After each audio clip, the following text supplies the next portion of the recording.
Mountain Dew Zero Sugar. Mighty Melon. No alcohol in it today, though. No alcohol. We got to talk about training, though. Not such a fun subject on a football day, but that's where we are in our content. So it just happens to be where we are. Okay, so that is up and rolling on YouTube. And we are almost there. According to Zoom, let me share slides.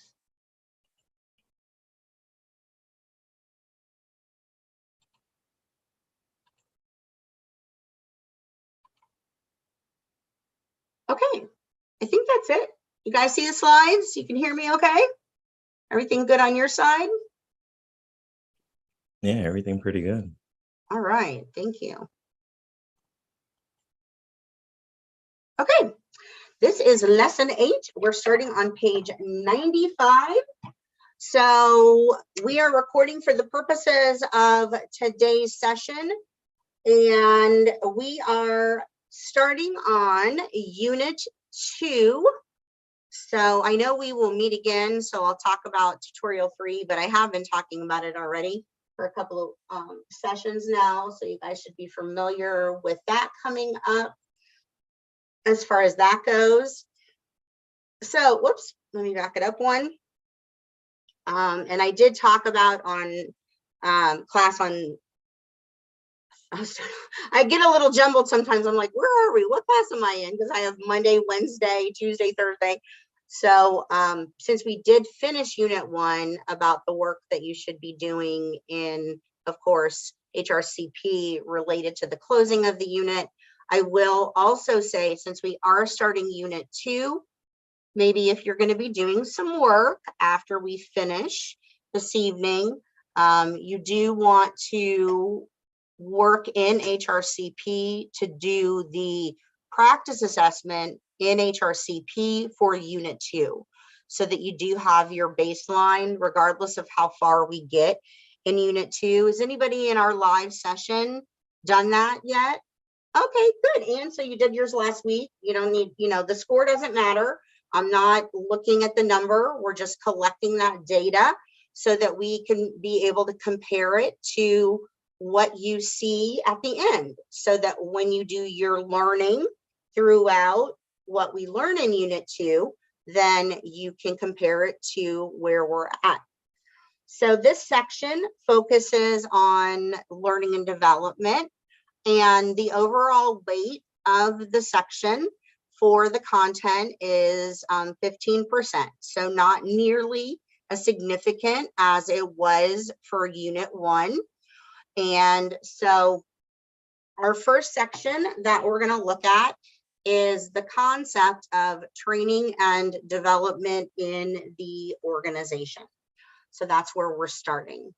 So our objectives for this section are to distinguish between the difference between training and education, and also to compare and contrast on-the-job training and off-the-job training, and what are the differences and what are the different types between the two of those. So let's first look at the topic of training and development, and specifically the difference between training and education. So when we look at training, we look at acquiring a specific set of skills or knowledge that are then used to apply to a specific job or a specific task. So the field of human resources is a great example of the concept of training. So when you go and you learn something specific in HR, for example, you learn how to work in an applicant tracking system, which is what we use to have candidates complete applications. It's a piece of software. Some of you that work in HR might be familiar. If you're not, when you go to apply for a job and you do it electronically, it goes in, we talked about this in recruiting, right? It goes into this application system. Then The person on the other end that's reviewing that application has to learn how to use that software. So that's training. That's the acquisition of skill that's applied to a specific job or task. Then they have to learn how to use the system, how to use the process, the system, how to disposition the application in the system, how to move it along in the system, forward it to a manager, or to let the applicant know that we're not going to pursue them. So all of the tasks associated with the application, that is trainings. They had to learn, they had to be trained, and then maybe they train someone else. Maybe they train a manager on how to do that. Whereas education is something that is general skills and knowledge. Two kinds of education that we can think of the examples of. The first one would be high school, a high school education, right? A diploma. When you get your high school education, you get math, English, science, social studies. It's a general set of knowledge. Or even education that you get in, let's say, a bachelor's degree in human resources. It is a particular area of a skill and development, and it's attained over a period of time. So it's still education, but it's an education that's gathered over a period of time. All right, so that's the difference between training and education. The next thing we want to take a look at is a type of model of training that's referred to as the systems model of training. So we're going to look at two different models of training, and this is the first of the two.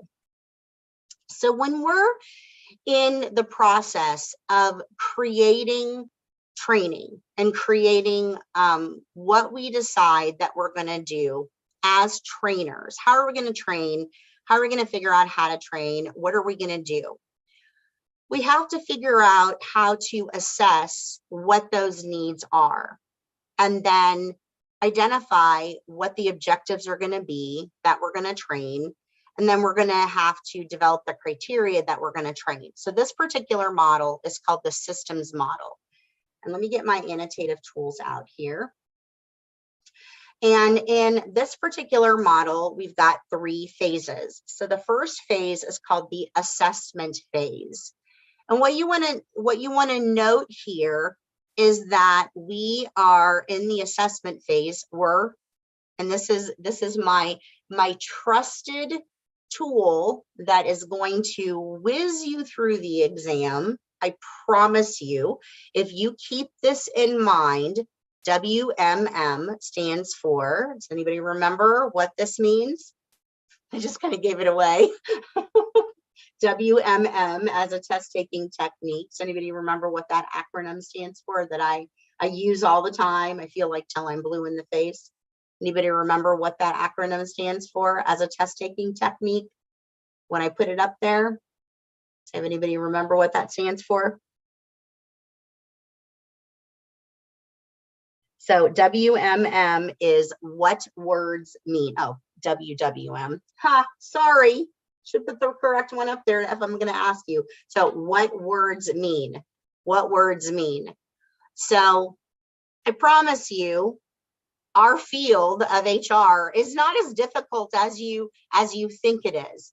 I always laugh and tell my other groups, listen, we are not in the field of science here. Like, we're not studying like fish or medicine where where you ever looked up like the formal name of some I don't know, some fish where it's like 18 syllables long, right? It's right, Max, it's common sense. So what words mean? So the assessment phase is assessing, right? And so the training and development phase is training, okay? So don't make it more difficult than it needs to be. Now, are there some things that we learned in Unit 1 related to the law that you are going to have to learn that you absolutely have never had any exposure to potentially? Yes.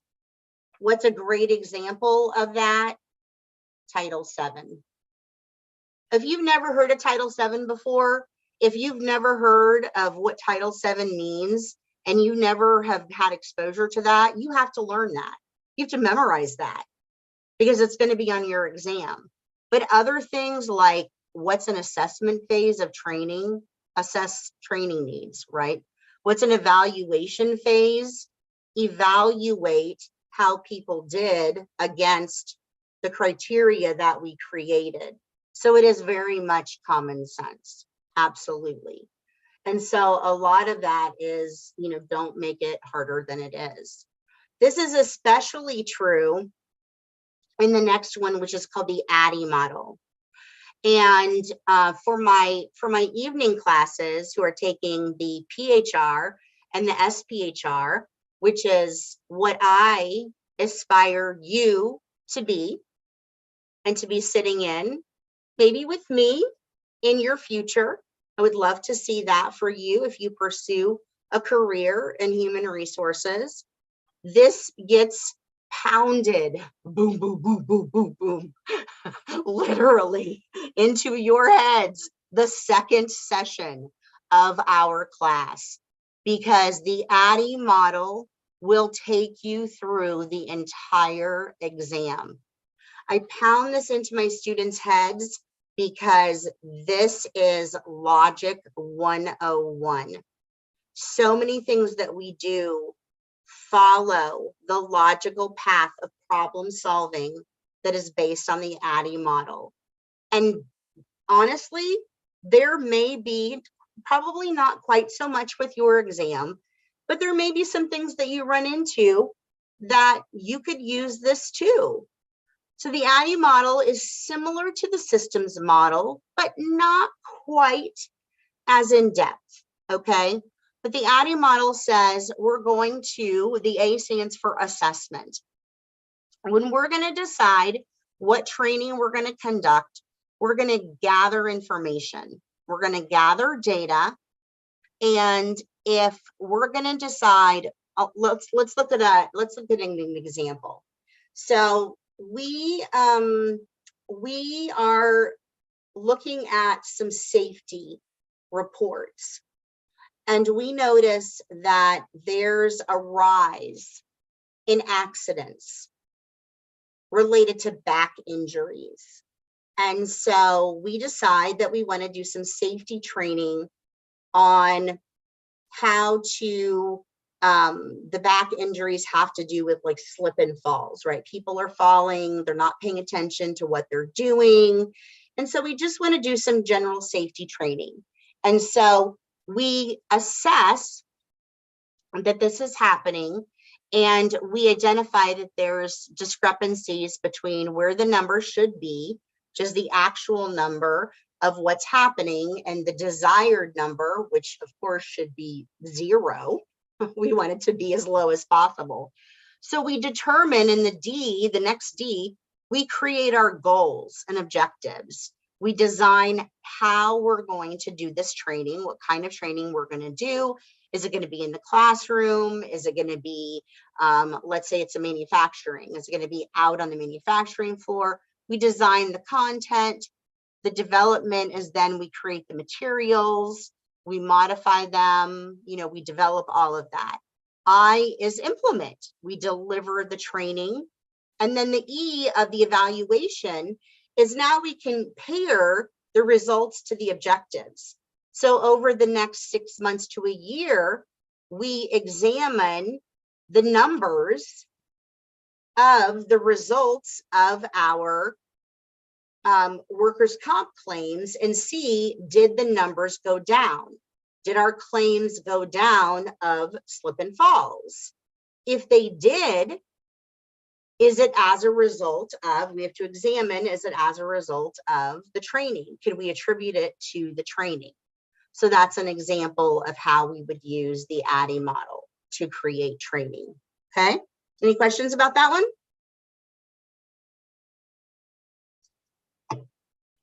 All right, next up, we've got transfer of training.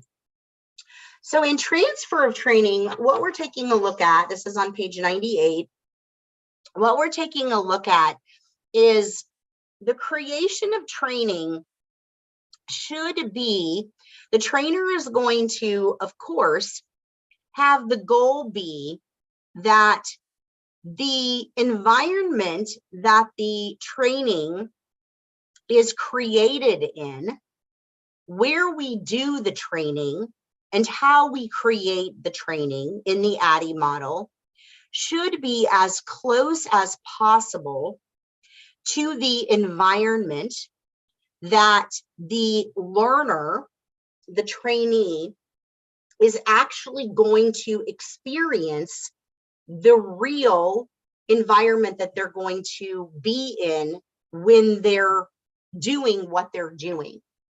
So take, for example, someone that is learning to operate a forklift, okay?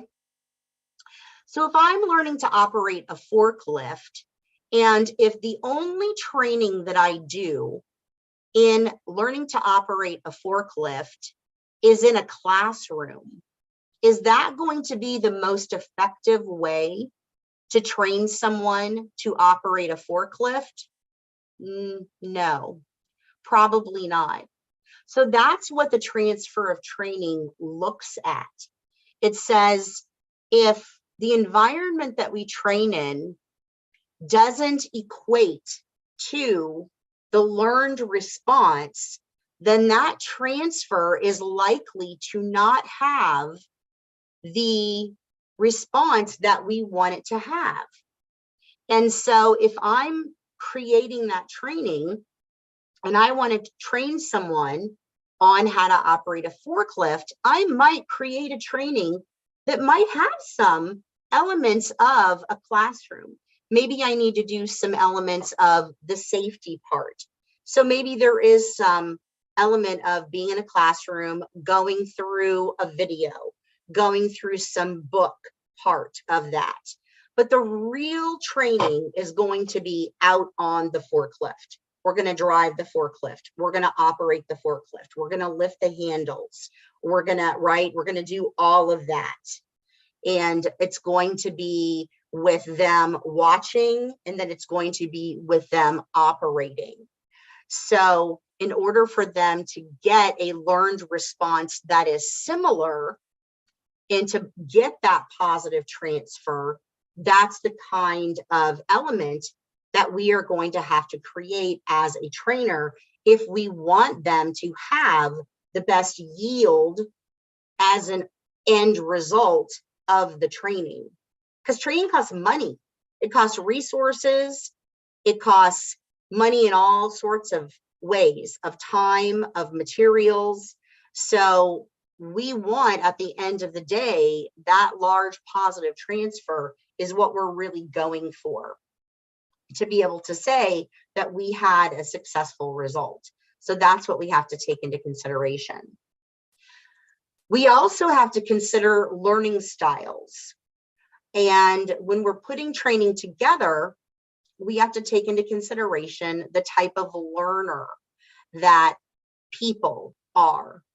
And people have different styles of learning.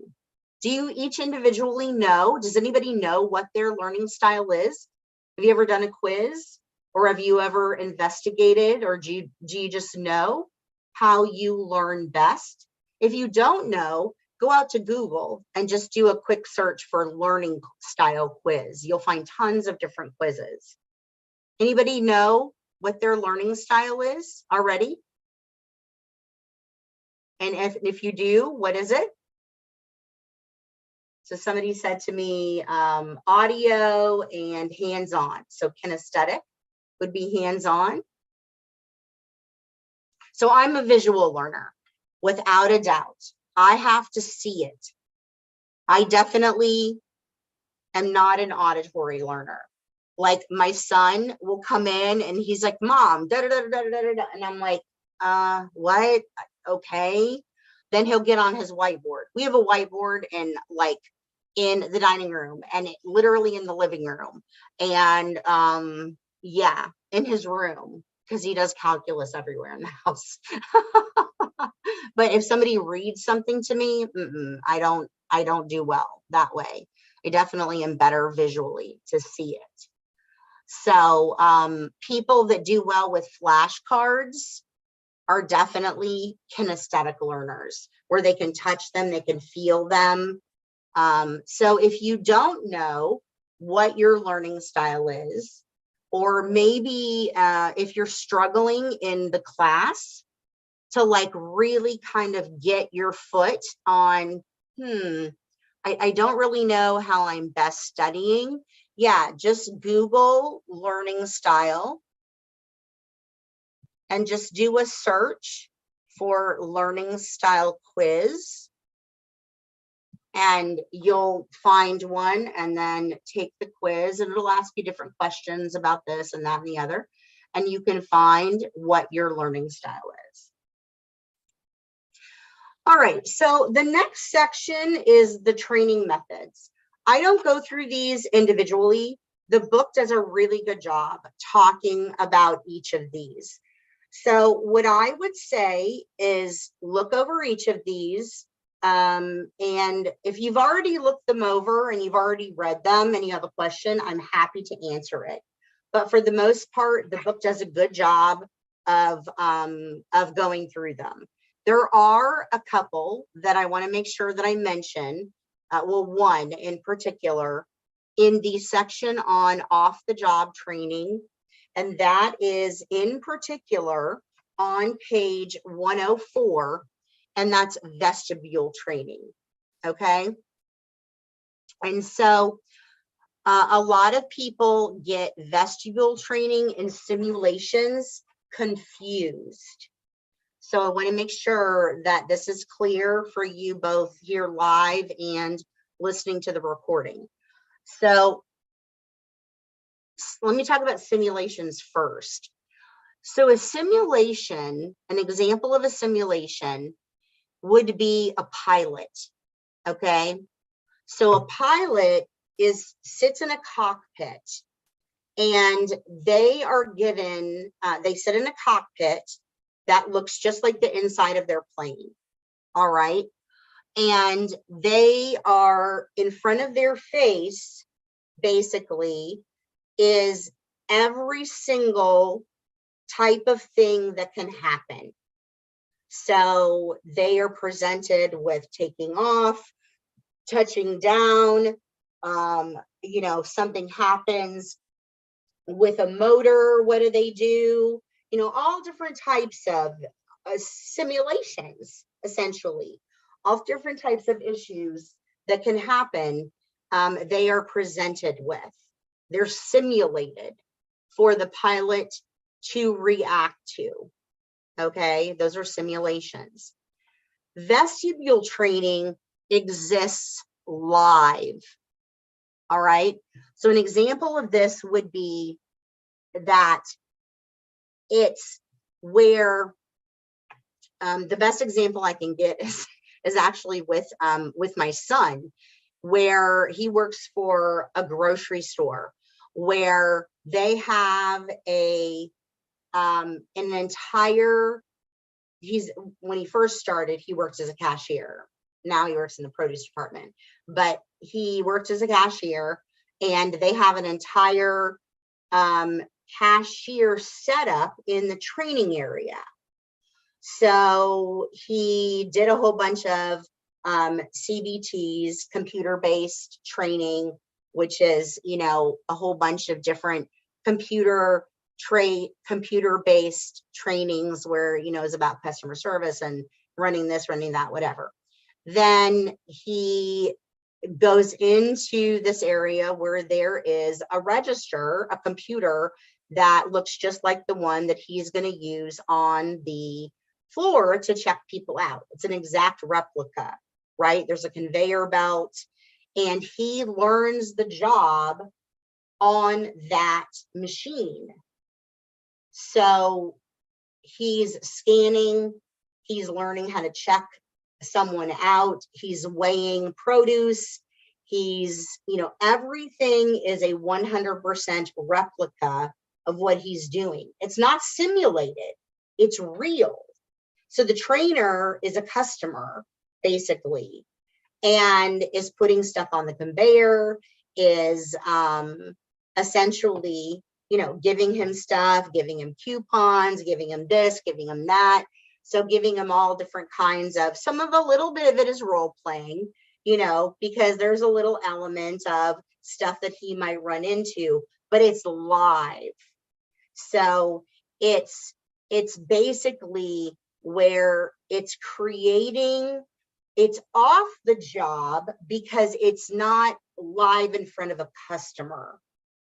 So then it becomes on the job in basically it's a 3-step for them at the grocery store. The third step then is after vestibule training is over, they go on to the live environment where then he stands behind someone for a while, he watches them, then usually a couple of shifts, and then he goes on his own and someone watches him. So they have a whole program set up for new employees. But the vestibule part is he's actually touching and feeling the actual machine he is going to use that is different from a simulation. You see the difference in that? Lots of people get confused on that one. Okay, so the last piece in this section is page 108 and 109 on the job versus off the job training. So here, there's no slide on this, but I do like to bring this to people's attention.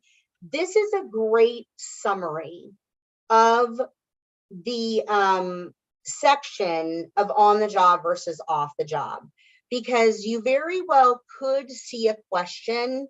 One of these objectives of this section that we saw was advantages and disadvantages. And so not only are you responsible for knowing what each of these are, what each of these mean so that you can describe each of them, but what's an advantage of independent study?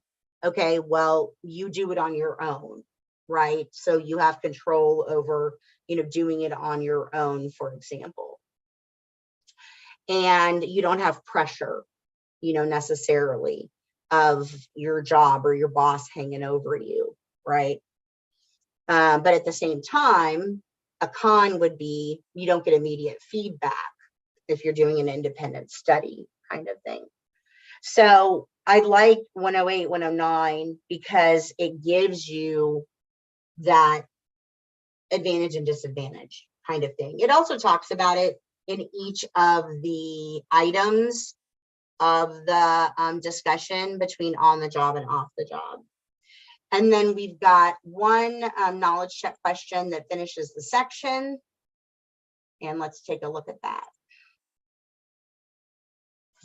The major difference between training and education is that training refers more to acquiring blank, whereas education is more broad. So what does training refer more to acquiring?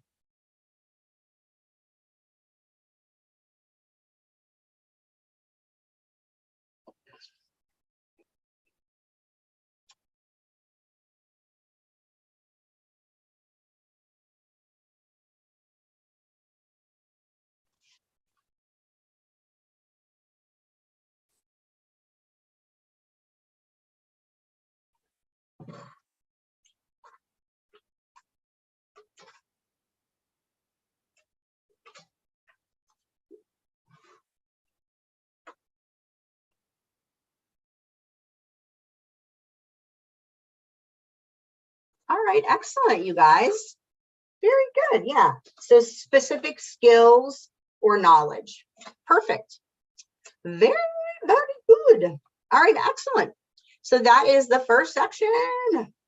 Okay, rolling right along. Next section up is presenting the training. The delivery of the training that's been created is to become acquainted with facility and material planning to facilitate instructional design.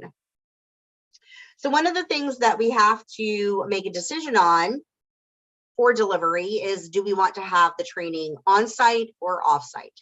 So of course, on-site training takes place on the employer's grounds, where off-site takes place at a remote location. So we always have to have the consideration of environmental considerations, the bottom of page 110 and on to 111. I know one of the things that, I always have to deal with as a trainer is that environmental piece, right? So how many of you have ever been to training where it's really like cold and then you're getting up for coffee, right? Or it's really hot and then you want to fall asleep, or it's like after lunch and you're falling asleep because it's too warm in the room, right? Or being cold.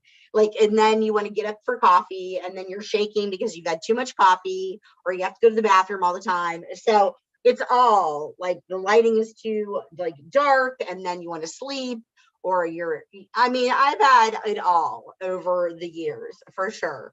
The chairs are uncomfortable.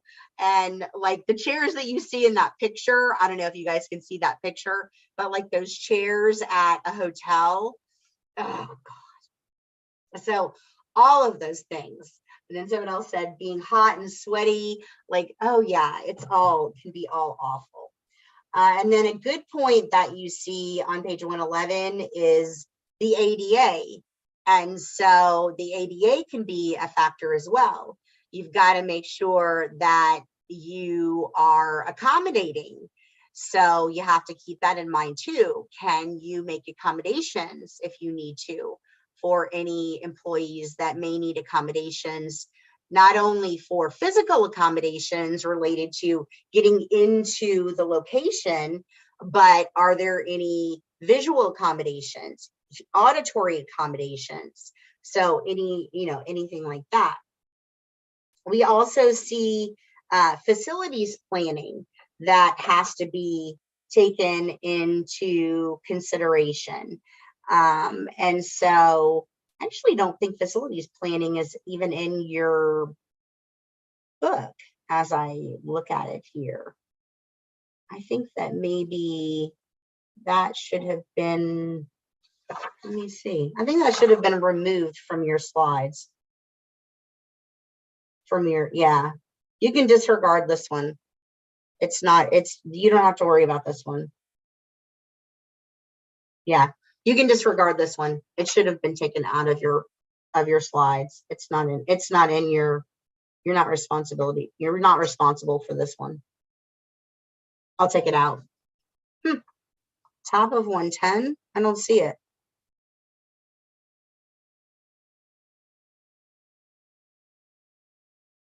You guys see this in here? Facilities? Yeah, no, I don't think this is in your book. This is in the aPHR book, but this isn't in your book. But the specifics, this is in our aPHR book. They have to know the types of styling. But yeah, no, disregard this. I will take this out. The next one this is the ADA that I just talked about. Okay, so ADA definitely. Okay, training materials for sure. Okay, so that is 111.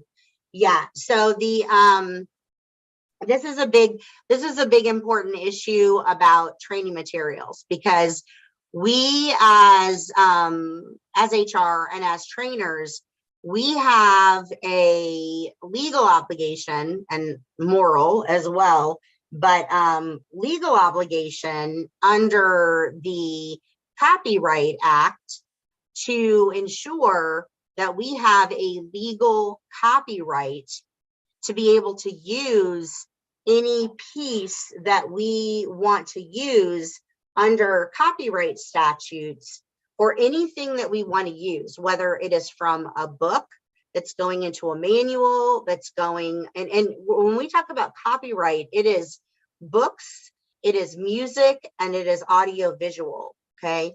And so Copyright Act is, it's actually a big deal. So just a quick little example.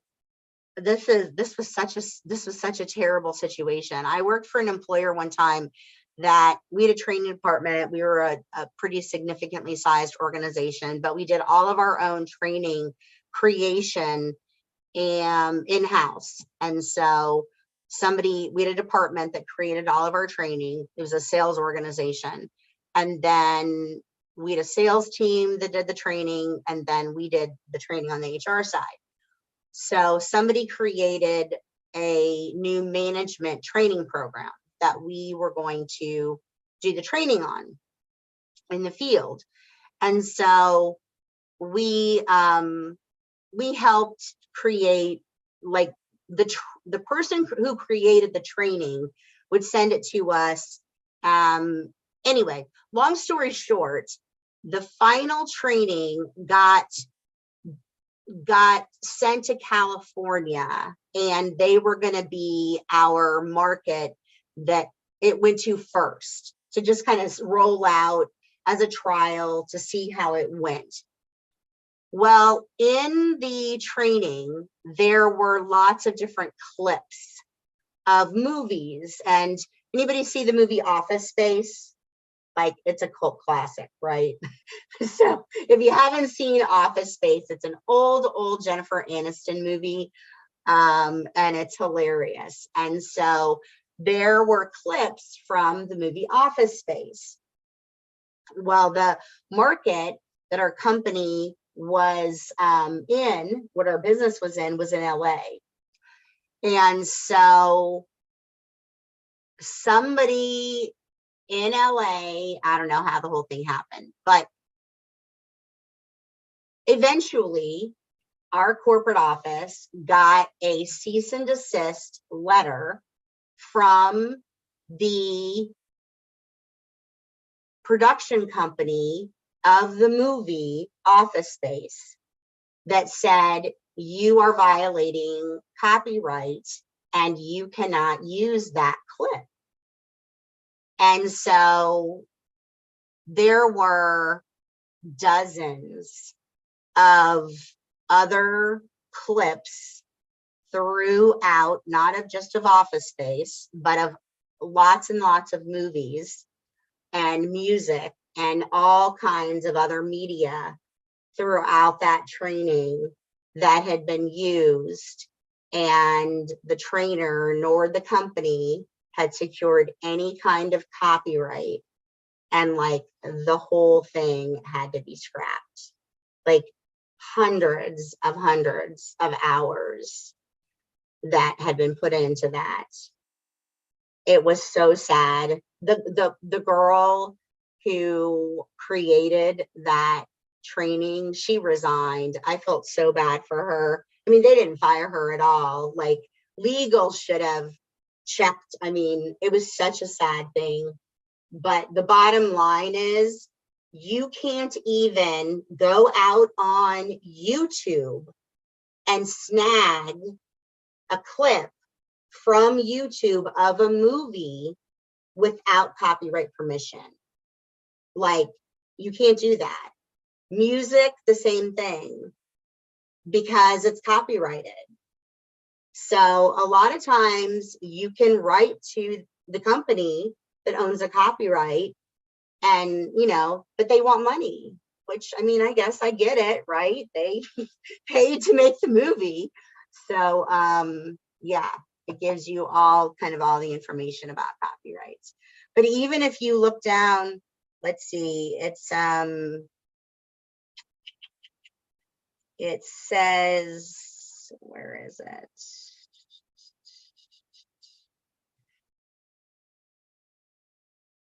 I'm trying to think. Oh yeah. So look at the last paragraph on page 112.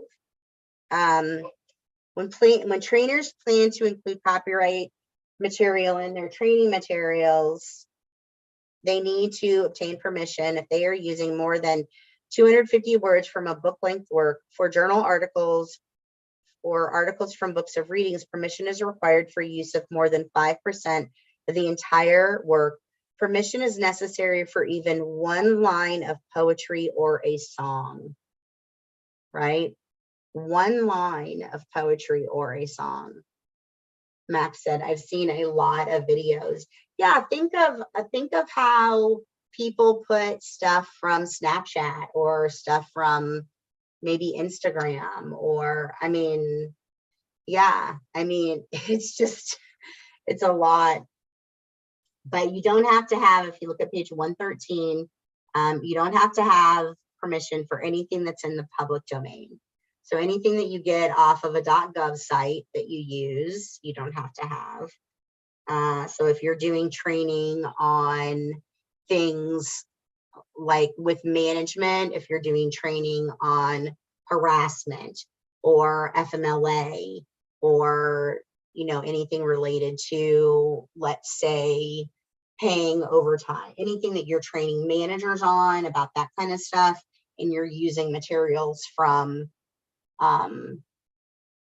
sites related to the government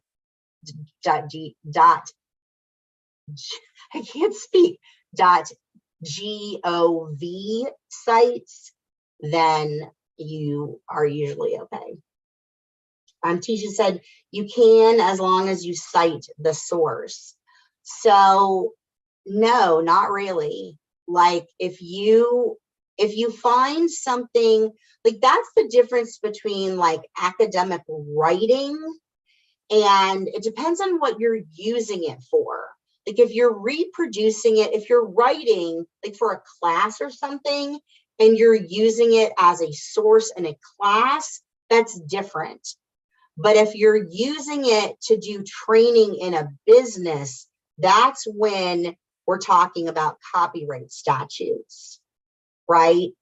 Because you're ultimately using it for something that is in a business that you're gaining money for. That's really where the difference becomes. Like if you're using it in a class and you're writing for something like academically, and you're using it in a source where you're learning something and you're giving a source, then that's fine. But like here, like when I'm teaching you guys and I create and I give a source, then I'm okay, because it's technically would be considered an academic source for an academic purpose. But if I'm using it for purposes of a business and I'm using it as a source of income for my business, then I would have to have copyright permission, right? So that's the difference. Yeah. Yeah. All right. So I've got one knowledge check question here that says, what are the legal restrictions on using copyrighted audiovisual materials in a training program? A, there are no restrictions within the United States, provided that an admissions fee is not charged for seeing them. B, copyrighted materials fall under the Fair Use Clause for educational purposes.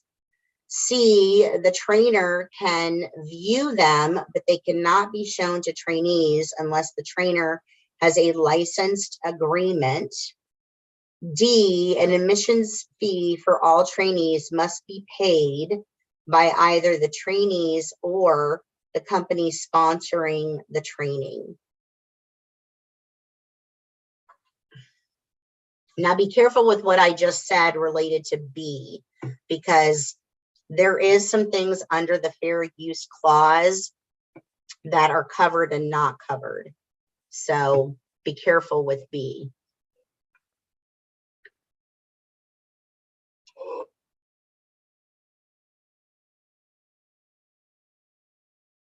This is not considered a training program per se under the definition of what this is referring to. They're talking about a training program like at a company. not this being what that is, what that answer is referring to.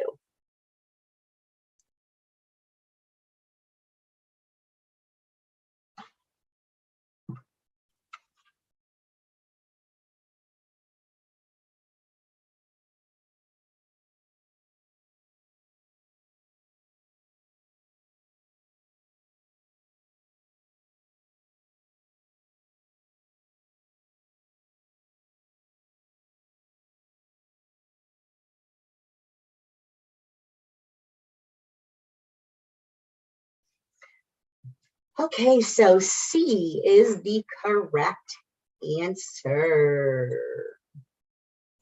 All right. Okay, so that is the end of the section. Next up, evaluation of training effectiveness. Oh, whoops. So we want to look at the 4 criteria used to evaluate training, and then look at research design models to examine and dissect training success and failures. Okay, so when we go through the ADDIE model, and we basically talk about, okay, so we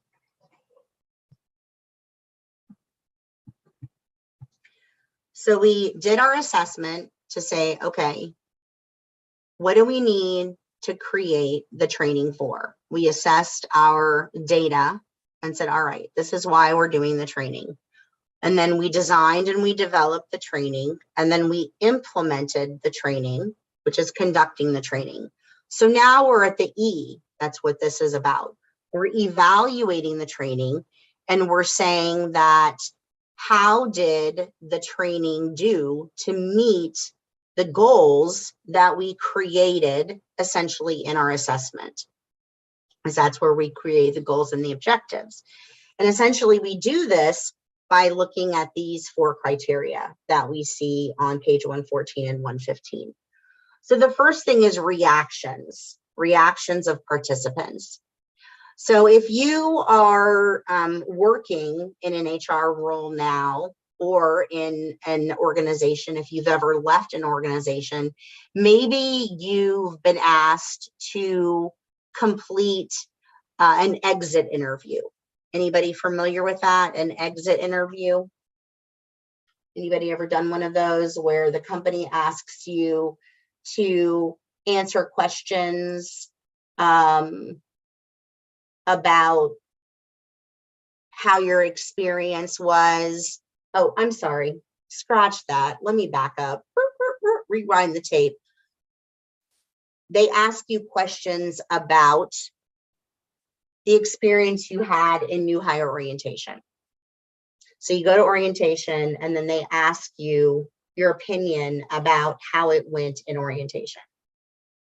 Anybody ever been through that? How they ask you your opinion about orientation? Not exit interviews. That's a different kind of survey. That's a reaction, but a different kind of reaction.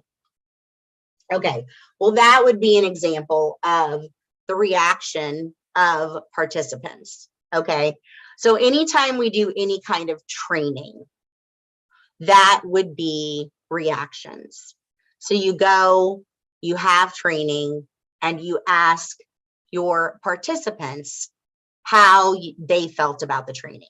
That would be reactions. Okay. The second one is learning new skills and competencies. So you go and you conduct the training. So you do the I step of the ADDIE model, you implement the training, and now they're doing the skills. So that would be learning new skills and competencies. The third one is behavioral changes. Well, if you're doing a program, let's say in ethics, and you are trying to see if the training that you did on a program in ethics, maybe you had issues with and I know this may sound really silly and funny, but this happens in companies all the time. Maybe there is an internal theft issue going on. Maybe lunches are getting stolen out of the refrigerator. Happens all the time. I had to, one time, I had to install security cameras in the break room because there were lunches getting stolen out of the refrigerator. Employees didn't know that the cameras were fake, but guess what? The lunches stopped getting stolen. It was sad. It was very sad, but it worked. So yeah, are there behavioral changes as a result of, the training that you did? And then the last one, and probably the one, honestly, that we use the most, because managers who are going to approve the budgets for the training that you're going to be using, they want to know that they're going to get the bang for the buck. Because at the end of the day, and I tell you this after many years of experience in this job, training is the number one area that gets cut when the budget gets tight. Training it goes, which is really sad, because training is the one thing that you still need when the budget gets tight, so that your employees still, are trained on what they need to do, but it does, but is measurable results. So you've got to be able to demonstrate that the training that you're doing is helping the employees be able to perform within the organization. So measurable results are always really important. All right, so next up, we've got evaluating effectiveness, and how do we use or get this information, the sources of data that we use, all different kinds of sources. We get sources from questionnaires and surveys. We get sources from interviews with employees, simulations, ratings and checklists, observations that we make, performance appraisals, data, all kinds of different things of where we get sources of information. Then next up, we want to look at how we evaluate training from the left column with the feature of the right column. So what's the research design method with the attribute of the method itself?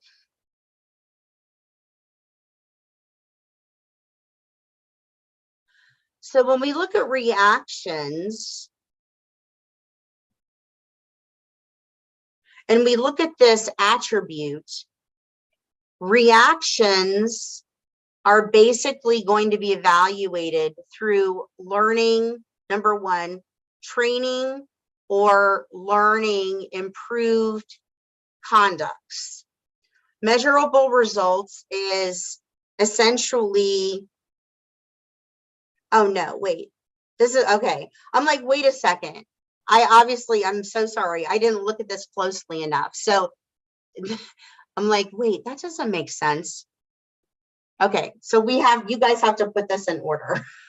Like, that doesn't make sense. That's not right. Okay, so in your chat answers, match them. So put A, B, C, D, which one goes with which is what you have to do for me in the chat. I'm like, that doesn't make sense. So which one is A, which one is B, which one is C, which one is D? That's what your goal is. So A is which one? So just like you do in HRCP, and just like you do on the exam, you have to match these. It's just a little different format.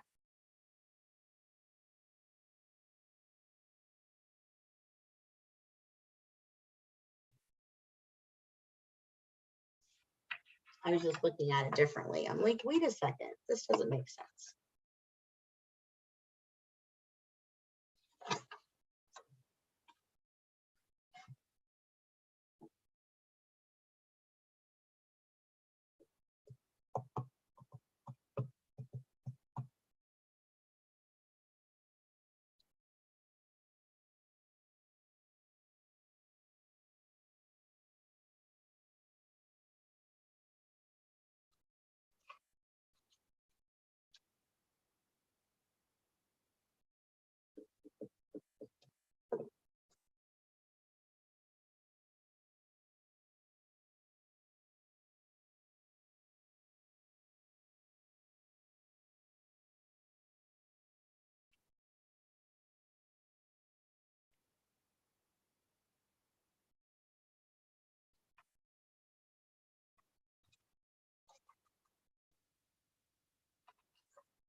And then I want to go back and I want to cover one term that I missed that I want to make sure that we cover.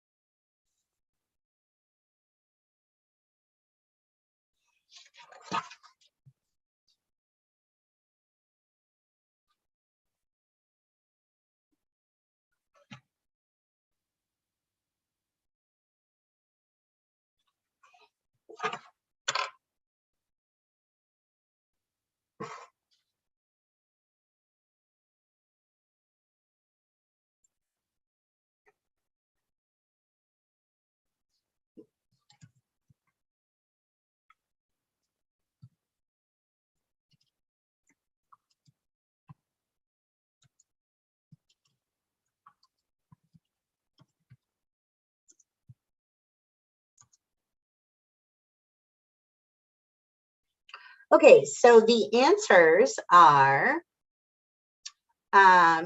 to be able to go through these. So A, reactions is equivalent to item 2.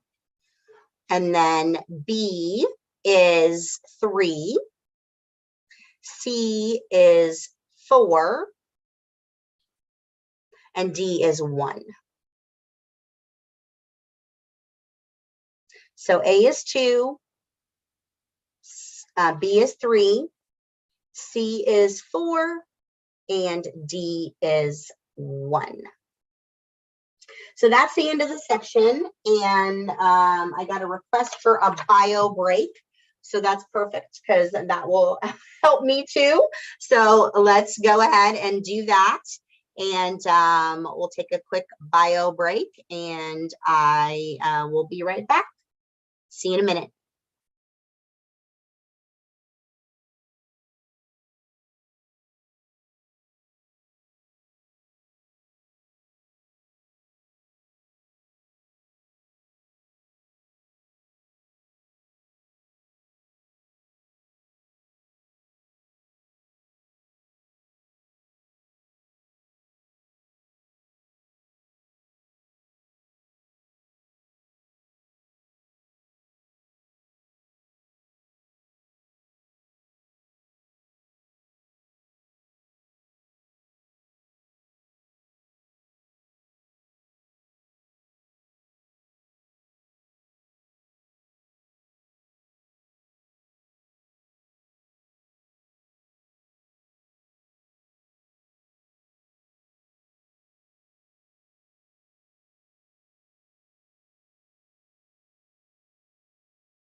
Okay, I am back. How about everybody?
All right.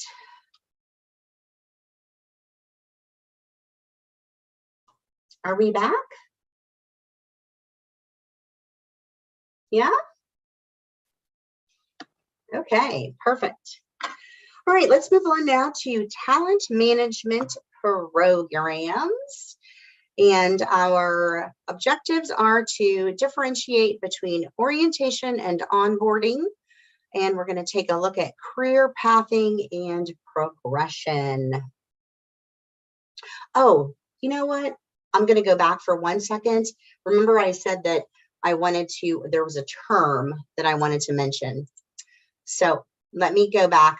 When I said that, so this is on page 117, and it's a bolded term under observations. I'm kind of surprised that we didn't talk about this. Maybe we'll talk about it in performance management, but I'm going to go ahead and mention it just now, just because it's bolded and I just want to cover it. So under observations, so Hawthorne effect is a term that means, it's an old term. It's a very old term, actually. It's a phenomenon from the early 20s. It basically says that if you know you're being watched, it's a psychological term, actually. If you know you're being watched, that you will behave differently. And so we see it with employees all the time. So think about if you know that you're not allowed to have your cell phone, and that's a rule, right? It's policy. And so when the boss isn't around, you pull your cell phone out, right? So if you don't know that the boss is watching you, you'll have your cell phone out. But the minute that the boss walks around, you put your cell phone away. And then the boss is watching from afar. You don't know it. You have your cell phone out, but the minute they walk back, you put your cell phone, you put your cell phone away. So that's called the Hawthorne effect. So that's a pretty common term and phrase that gets seen a lot on the aPHR, PHR. So just want to make sure that you make a note of that. Okay, onward. So talent management, orientation and onboarding, bringing people into the organization, career planning and progression. So page 118. So we begin with the concept of employee orientation. And so this is how we bring people into the company. And all of us, from the minute we have our first job, usually have some sort of orientation. Some companies, you can remember back to your very first job, what was that orientation like? Did you actually have someone sit down with you and go over, what the company was about and fill out your payroll packet and talk about the company itself and give you a chance to learn about the company? Or did you get 2 minutes to fill out some papers and did you get thrown into the deep end? Whatever did that look like for you, either when you were 14, 15, 16 years old, or as a person in college, or as a early young adult, or 3 weeks ago at your most recent job. So somebody said I was sold dreams. I don't know if that's a sad statement or kind of sounds like a sad statement. But our goal with orientation, for sure, in organizations that are focused on developing employees and securing employees, is for us to create a space of and a culture of definitely engagement, and where we are creating an environment where employees are welcome and that they have people that they can turn to, that they don't feel overwhelmed, even though it's a lot of information, right? So there's a lot of different things that are talked about at page 118, 119. The book does a really good job covering this topic with a lot of detail for you to take in. So we've got orientation, which is just that initial, welcome to the company. Then we've got the concept of onboarding. And so onboarding is an extended period where it's usually over a period of, in some companies, it can be a year. It's organizational socialization.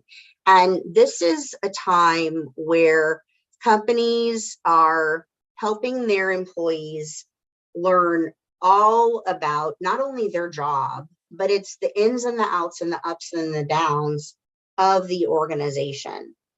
Because all companies are going to sell their new employees, when they're recruiting them, all about the great things about the organization.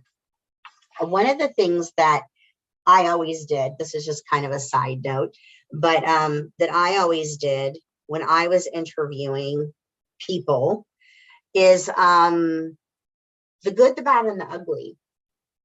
And so I think it's important for us to tell people, and maybe think back on a time where, have you had that experience where you took a job and they didn't tell you the things that weren't great?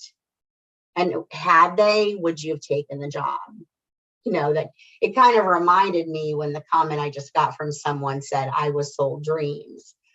Companies want you to hear all of the great things, but I think it's important that employees know. And I always ask when I'm interviewing somewhere, I always say to a company, and they may not like this, but I always say, what's something I'm not going to like about this job or about this company, in your opinion? What's something you don't like about this job, about this company?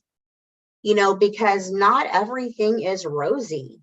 Not everything is beautiful, right? That's just not realistic to have happen. And so, be wary of somebody that says everything is perfect. Yeah, no, not everything is perfect. And so, I think it's very important for people to say that not everything is perfect. Anyway, so let's see another comment. If we have time, could we go over 2.3 again? I can certainly go over it at the end, sure, if you need to have other questions asked about that section. But let me get through everything until the end, until 6. I do have a hard stop though. I have maybe a couple of minutes because I have my nighttime group at 6:30 that I have to start with. So I just have a couple of minutes until I have to start with them. But I'm happy to, or we can get together, one-on-one if we need to. Absolutely. So employee onboarding is definitely something that continues the orientation process. So let's look at comparisons now on our next slide between orientation and onboarding. And this is illustrated through exhibit 2.5 at the bottom of page 120. So let's look at this. So orientation being a one-day event, organization structure, mission, policies, handbook, payroll and benefits paperwork. Orientation then, or excuse me, onboarding, switching to onboarding then, 3 to 18 months depending on the position. And so for leadership, especially even lower levels of leadership, yeah, it can go on. Management supervisory positions can go well into a year, 2 years even. And it's about building that long-term relationship, the culture, belonging, and all of those, things between both the orientation side and the onboarding side. All right, we've got a knowledge check question here that says an effective new employee orientation program begins when? A, on the first day of the job. B, sometime during the first week. C, anytime within the first month. Or D, before new employees are even hired.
Okay, so there's a technicality here, and I was just,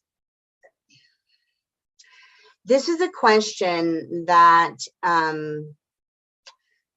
was pulled into this course, and here's me. So, this is the first time I've taught this course in a while. So this question was actually pulled in from our other course. The answer technically is D, but I'm reading through the content, which I did not do ahead of, in the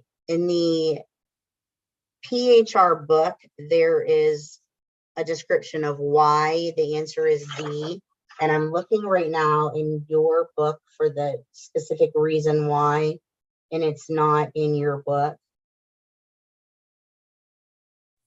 Hey, Melissa. Mm-hmm. I see here right under all those listings, it says an effective orientation program actually begins before the new employees are hired. During the recruiting process, recruiters should sell the organization. That's interesting. So it's right underneath the where it says 1, 2, 3, 4, 5, 6, 7, 8. Oh. All the things on 118. Yeah. But you're right. It doesn't really say, because I guess for me, why that's confusing is that the recruiter, quote unquote, is like facilitating, they're considering them talking about the job to them as some of the orientation process. That seems weird to me. I don't know. Oh, it does say it. I see it. Yeah, it's that first sentence. Yeah. That's actually what I was looking for. Yeah, okay. Yeah, it is there. It's just not explained as maybe as in depth as it is in the other book. Okay. So yeah, the idea here is that when the additional, just to provide the additional explanation that's in the PHR materials, is that a candidate is going to be looking at a company from the moment that they apply, right? They're going to be checking out the company. They're going to be looking at the website. They're going to be researching the company. They're going to be learning about the company. They're going to be clicking on apply. Then they're going to be connecting with the recruiter. The recruiter is going to be telling them on the company, the employees that they meet, maybe the managers that they interview with. So all of these activities of connection are going to be happening before the person even gets the offer. Then they get the offer. Then all of these activities are going to happen before their first day. So that's what makes the answer D. And that's the difference between A and D. So most people are probably going to say A, and that's why I was looking for that in the book. And so thank you for bringing that up and finding that for me, because that's why I was trying to find that content. And so that's where I can see the rest of it. It's a little more probably detailed out in the PHR materials, but that's basically the reason why.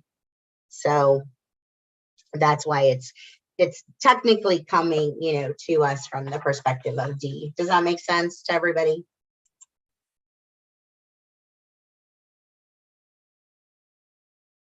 All right.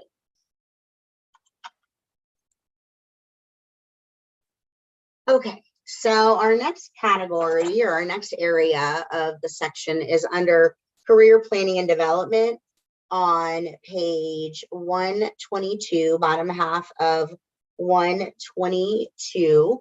So we've got 3 different concepts under career planning and development that are terms that are on page 123: career ladder, career lattice, and career plateau. So career ladder in general is the term that we use to describe the mobility that exists for people in their career as they move throughout either one organization or many organizations in their career.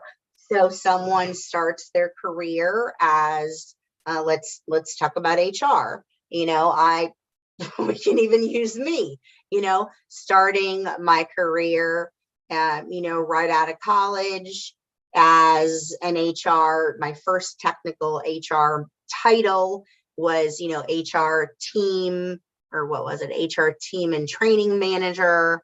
Then I was, God, what was my next title? This is thinking back. Anyway, regardless of titles, but, went from role to role to role, progressively increasing in scope and depth of responsibility and going up the ladder, if you will, to my most recent role before my daughter got sick was, a director of HR for a healthcare organization, with, direct reports and multi-site, multi-state, and that kind of thing, mergers and acquisitions and all of that. And so different career ladders within different industries, organizations, but that's the idea. So Some people progressively do that. Other people may go in HR, their career ladder may go from a generalist to a specialist. And then that possibility is what could be considered a lateral move. So maybe they go from a generalist and then they move over to a benefits specialist. They may not necessarily have an increase in pay, but they go to a specialist role where they're just focusing on benefits. That would be a lattice move. They do that for a while, then they go and they might go to then a manager position. Could be in benefits, or it might move back to an HR manager of a generalist capacity. So lots of different directions, that we can go within the HR field. And then we also have the one term called career plateau. So a plateau, what's the word plateau mean? Where you get to a point where additional mobility, you're kind of stopped, right? You're plateaued. I always think of plateau, if anybody ends up in a situation where they're trying to lose weight and then they stop losing weight, they say, oh, you hit a plateau, right? Yeah, like you can't lose any more and you're like still working out and you're still, doing the same like food intake, and you're like, darn it, what's going on? I'm like still like I'm stuck. And so you hit this plateau, and there are a lot of reasons that people hit plateaus, and their book describes 3 different kinds of plateaus: structural, content, and life plateaus. So you can look at those. And then if we turn to page 124, there's some additional discussions about those kinds of plateaus. And then there's also a term that we need to be aware of called a dual career ladder. And so a dual career ladder is a situation where someone who is in a technical career track, this is on page 125, that's at that 125, bottom of 125 on to 126. So a dual career ladder is someone who is usually in a technical field or another type of career field, like an attorney or an engineer, for example, or even medicine, like a surgeon. So they're in that type of role, and they decide they want to be in a manager position, a managerial role. And so then it's a dual career. So what words mean, right? Don't make it more difficult than it needs to be. And so someone from a career perspective who is in, a situation where they're, let's say, an engineer, and that's their career. They went to school, they trained for an engineer. They may have project management experience, but that's as an engineer. Some of those skills are transferable, but others, people management, over here, we've got a person, are not necessarily the same. Managing a project with tasks is not the same as managing a person. And so those skills have to be developed. But if a person is interested in a dual career, which would then allow them to become a manager of people, not just of projects, then we have to create plans and career progression that will help them in that development of their interest in their career. So it's very common for their managers to then reach out to and lean on HR to help them with those tasks. And we would engage them in training to help them develop those skills. We may have them manage, for example, a project team, but not manage the project itself, but rather manage the people element of the project. So there's lots of different ways that we might do that relative to developing those skills. We may send them for training. There's lots of different things that we might do related to that, but that's a dual career ladder at the bottom of 125. Let's see, a couple comments here. If we are the ones to help with that, who helps us? So I wasn't looking at the comments in real time, so I'm sorry if I lost where that was in real time. So can you give me, just jump back in and give me a little guidance on where your comment was at the time I was speaking, because I wasn't looking at the comments and at the same time. So your comment says, if we are the ones to help with that, who helps us? You mean if we are the ones to help with like the dual career ladder, who helps us?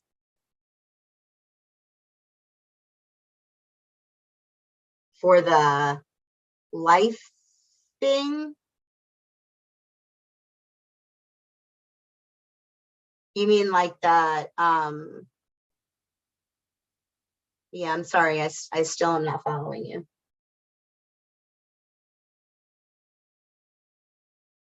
Lattice? Or plateau?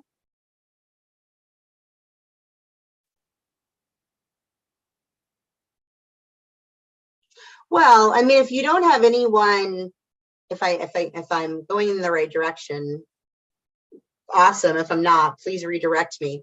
But if you're the most senior HR person in your organization, for example, then you have two directions you can go. Your first direction is going to be your boss, which would likely be the CEO. And they, CEO or, board of directors kind of thing. A lot of times,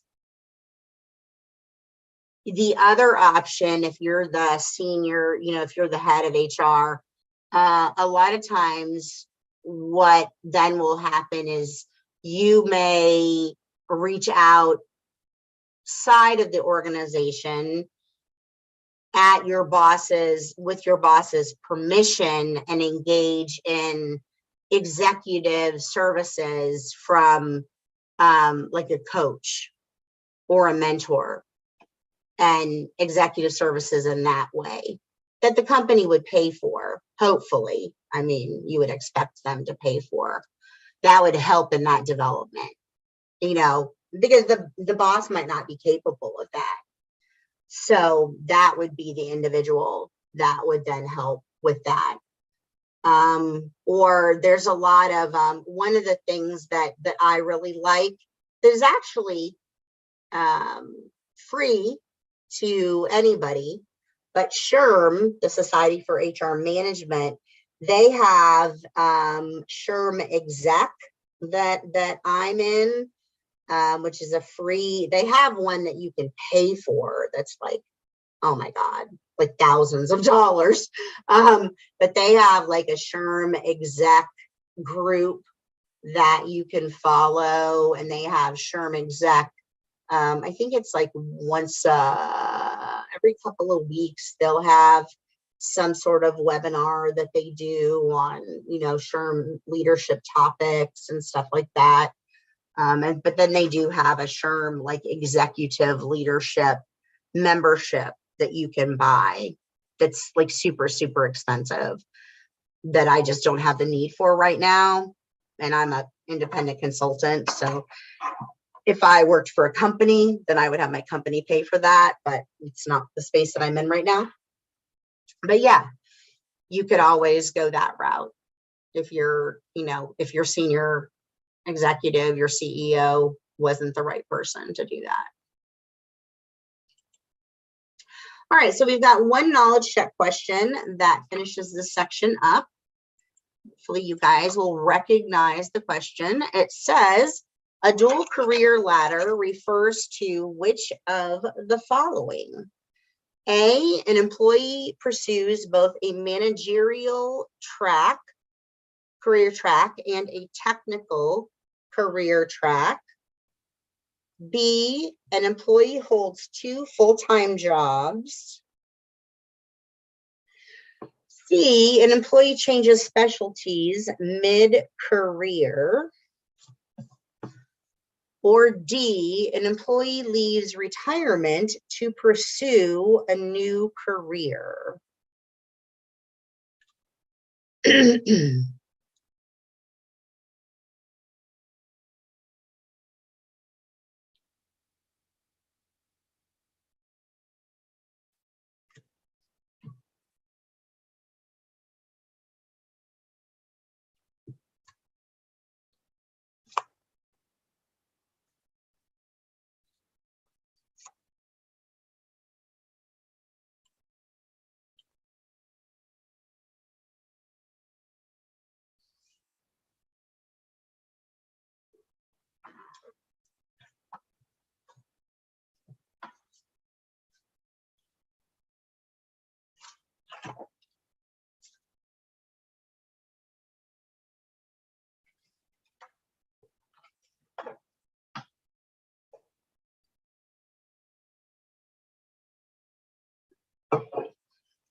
All right, we got 2 answers so far. Anybody else want to put an answer in?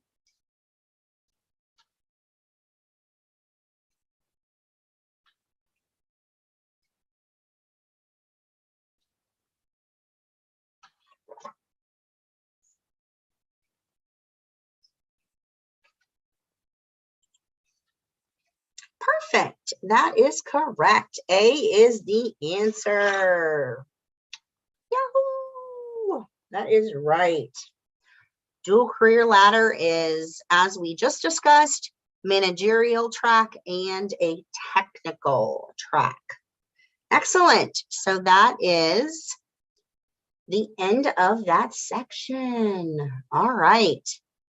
Next up, we've got performance management, which says differentiate and apply different types of performance appraisals, describe MBO, which is management by objectives, and its appraisal methods. But before I start, I did have a question here.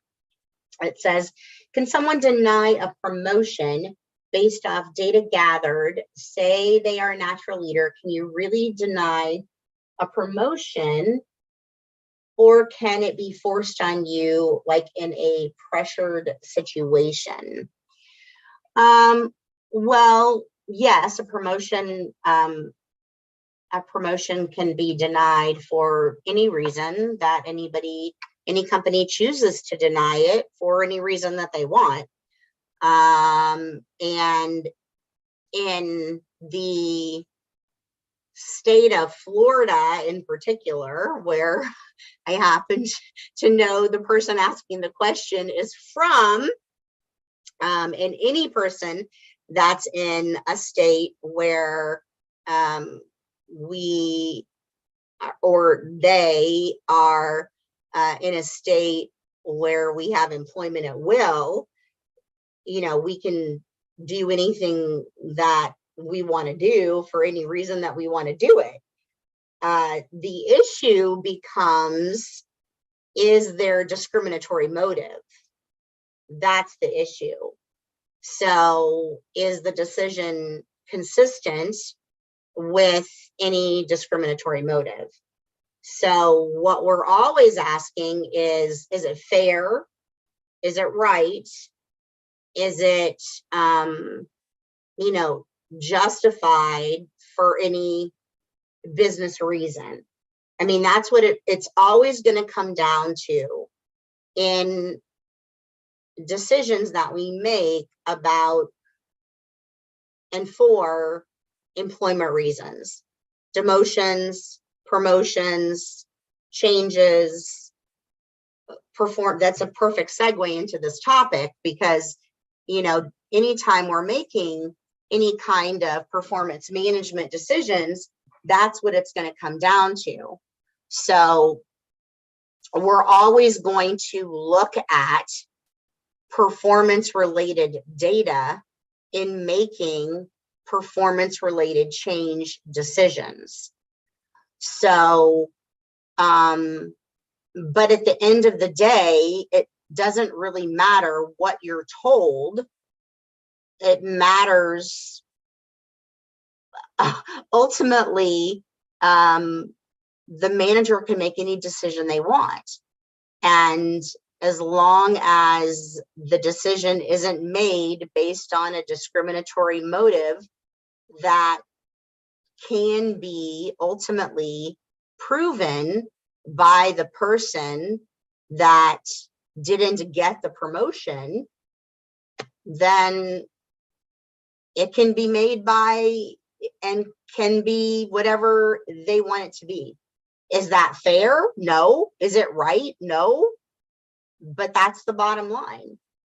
And I hate telling people that, because sometimes it just really is terrible, but it's just true. You know, if the person can prove that there was discriminatory motive, if the person can prove that there was, if you remember this term from Unit 1, disparate treatment, right? If they can prove that there was disparate treatment that was based on some sort of protected class, then go for it. But otherwise, just because it's crappy doesn't mean it's illegal, you know? So, yeah. I mean, I hate to say, yeah, the person's commenting saying HR is blunt. Yeah, but that's the facts. You know, that's just the bottom line. So I'm sorry, but that is the bottom line. Okay, so let's talk about performance management in the time that we have left. And so performance management is a topic that, you know, this section we said was, what was it, 12%, 15%? And so that's not a lot of percentage on the exam, but performance management is going to be on your test. I can tell you that, as a certainty, as I am here on this recording. So you definitely want to make sure that you have this section. If it's a red section when you start it, remember my red, yellow, green rule. It needs to be green, okay, by the time you're ready to take the test. So let's look a little more carefully at it. So in this section, we're going to look at all the components of what performance management is. So it really involves a lot of elements of the HR function. It involves things that we use not only to take a look at how an employee has performed their job. That's kind of the given, right? We have a job description, and we take that job description and we compare the job description and everything that's on it, and then we look at the employee's performance, and this is on either a 30-day, a 90-day, an annual, or a how many ever time needed, and we say, how did the employee do compared to that job description? That's part of the appraisal process. We also use the performance management process to identify training needs. Where's the gaps that happen, right? We use performance management to identify and promote personal development. We use it for compensation. We use it to reward and motivate employees. So we use the subject in the area of compensation or of performance management for a lot of different things in the HR function. It's one of the most important parts of the HR function. So page 128 gets and mentions that there is what's called ANSI, the ANSI standard, the American National Standards Institute, says that there are essentially 3 parts of the performance management process. The first one is the goal setting process. And this is starts on page 127. The slide says 128, but it should say 127. So the first part is goal setting. And so the goal setting is all of the elements between the manager and the employee of what needs to be accomplished and how is it going to get done, right? So it's not just what needs to be accomplished, it's how is it going to be accomplished. And so all of the how is it going to get done, but what's going to get done, and you can read through all of the items under goal setting. Then the second part of it is the actual review itself. So this is where we are looking again at the job description and we're comparing it to the actual results in that designated period of time. So let's just say a year. So have all of you had a job? Have all of you had a performance review in your careers or your job, your life so far, right? You've all had a manager at some point do a review with you. So you know what that experience is like. And they sat down with you and they said, here's your review, and this is what you have done. And somebody said, yes, they've done them and they've had them done and they've delivered them, right? Me too. Hands up here. Agreed. Many on both sides, right? So let's see, somebody else said, I was working in a warehouse just doing USDA meat inspection to the USDA inspector saying, this kid is the only one who gets it. Then I was reviewed and promoted. Hey, okay. So somebody recognized it, right? That's awesome. Right. So then we've got the review process. And then the third piece of it is the performance improvement plan. So in the event that we have employees who are not meeting the expectations of what their performance should be.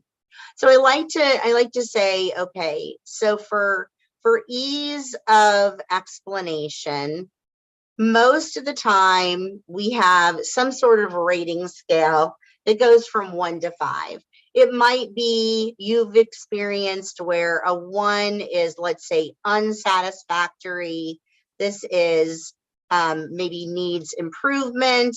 This is number 3 is maybe meets expectations, right? 4 is above average. 5 is excellent, something like that, whatever those ranges are. So performance improvement plans typically will exist in a range where it's a 1 and 2. So performance improvement plans, we really use them in two different situations. Either at the time of a review where an employee's performance is a 1 and 2. But we also use them throughout the year as a way to sit down with an employee whose performance is not meeting expectations. And we don't have enough time for me to really get into. I have a very significant passion for what happens if an employee is sitting down for their review and they are getting a review of a 1 or a 2 at the time of an annual review, and they have never had any other discussion throughout the year about their performance.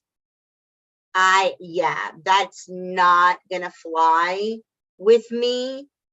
I am going to end up giving their manager a 1 or a 2. That's not acceptable. That's not acceptable to do that to an employee, right? You can't tell me that that employee went through the entire year to end up at the end of the year with a 1 or 2 with absolutely no discussion that their performance was a 1 or a 2. That's impossible. With no discussion. It just what happened, like just fell out of the sky that they had bad performance. Yeah, no. Anyway, it'll get me all fired up. I will push and push and push and push and push. And I will raise that and ring the bell really hard to get that manager of that person written up for doing that to an employee, because that's not okay to do to an employee. Anyway, so we've got those 3 components, right, of the review process. And someone said, I've written many of these also. Yeah, me too. Another person said, I was never asked if I could say, A, I don't want to manage people who are 20 years older than me, and reverse ageism. That's a tough situation too, to get people to recognize that. And reverse ageism is definitely an experience. Yeah, for sure. All right, so let's see. The next thing actually is about PIPs. So I kind of jumped the gun. So PIPs, we definitely want to be very specific on PIPs about what we need to do, what are the expectations, what are the time frames, and what needs to be done and when. You know, what are the specifics that have to be corrected? What's measurable? You know, is it an increase in speed, a decrease in mistakes? Is it related to, you know, the issues? What are the issues? And when are we going to review it? How often are we going to meet? So all of those things need to be taken into consideration. All right, next up, we've got rating errors. And these become important. We talked about a little bit about these in the interview section of Unit 1. And so there were a couple of them that I said that I mentioned we were going to talk about these in Unit 2. So here we are. And there were a couple of them that I mentioned in Unit 1 that I wanted to call out then, and I did. So one of them, if you remember, was number 4 on page 129. So I am calling that one out again, and that was the halo and horn effect. So I'm not going to go through all of these again, but there are a couple more of them that I want to add to the list. So still halo and horn effect, which is when we have a particular element. Now we're talking about performance though, right? And we're not talking about interviewing, but we're talking about it relative to performance. So we have a particular characteristic about the employee's performance that overshadows other elements about their performance. So something they do really well, like maybe they always show up on time, or they have a really good attitude about work. They're really pleasant to work with, but they're really slow on the job and they never get their tasks done on time, or they always have a lot of errors, or, you know, whatever it is. So something that they do really well overshadows the fact that they are not getting their work done. That would be halo effect. Opposite would be horn. Okay, so that's halo and horn. The other one that we see is number 6, central tendency. Central tendency is when you have a manager who let's go back to our 1, 2, 3, 4, 5. Okay, it's a typical scale. Central tendency is the manager who rates everybody a 3. They rate everybody in the middle. There's lots of reasons for this, but one of the most typical reasons is there's a couple. So managers who like to avoid conflict is a big one. They just don't want to deal with the review process, is another one. They're lazy. They don't believe in the review. They think it's, ridiculous. They just want to go and make their widgets and do their job, and they don't want to bother with reviews. They don't believe in it. They don't want to avoid conflict is a big one, because if you give everybody a 3 and tell everybody that they're average, well, then guess what? You don't have to give any explanations to anybody about the fact that they're a 1 or a 2, or the fact that they're a 4 and a 5. So central tendency is definitely another one. And then probably for the purposes of you all is number 11, recency and primacy.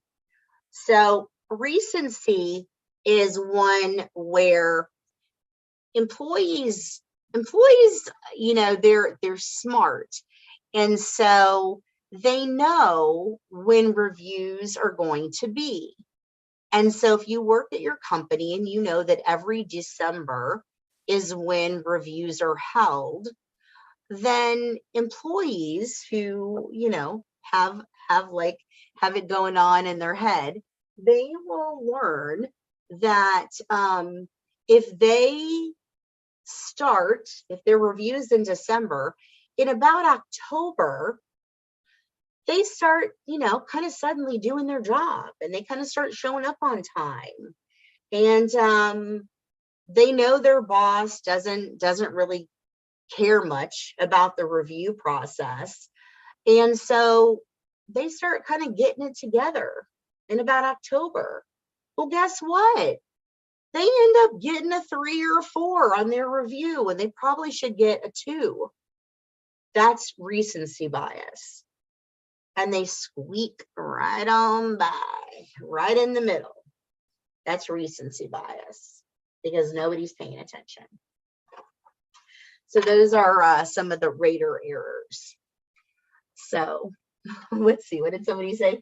Doing the right thing, as they said in the interview process. Right, exactly.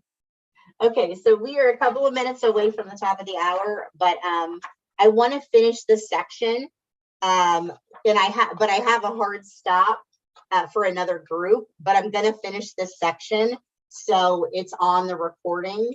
So if you do have to drop off at the top of the hour, then that's totally fine.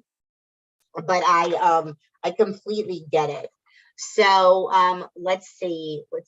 Ian asked a question. What is primacy then? Primacy is when the evaluator is influenced by their earliest performance. So they remember when they were, like, let's say they were first hired. Like, they were first hired, they've been there a year, and they did a really good job. Like, think of primary. And they did a really good job when they first started working, and now they're a slacker. But they're like, wow, they did a really good job in the beginning when they first started working, and they disregard what they're doing now. That's primacy. So think of recency, what they did most recently, primacy, what they did in the beginning. That's the difference between the two. Does that make sense? Yeah. All right, so on the evaluation procedures, the book does a really good job on each of these. A couple things that I would say on these.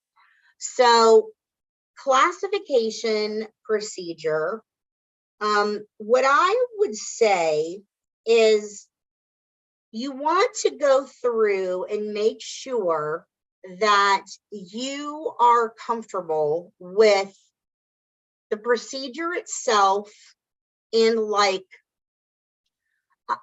I'm going to say a light, L-I-G-H-T, or L-I-T-E, you might think of it, a light pro and a light con. Like you don't have to like dig deep into the forest.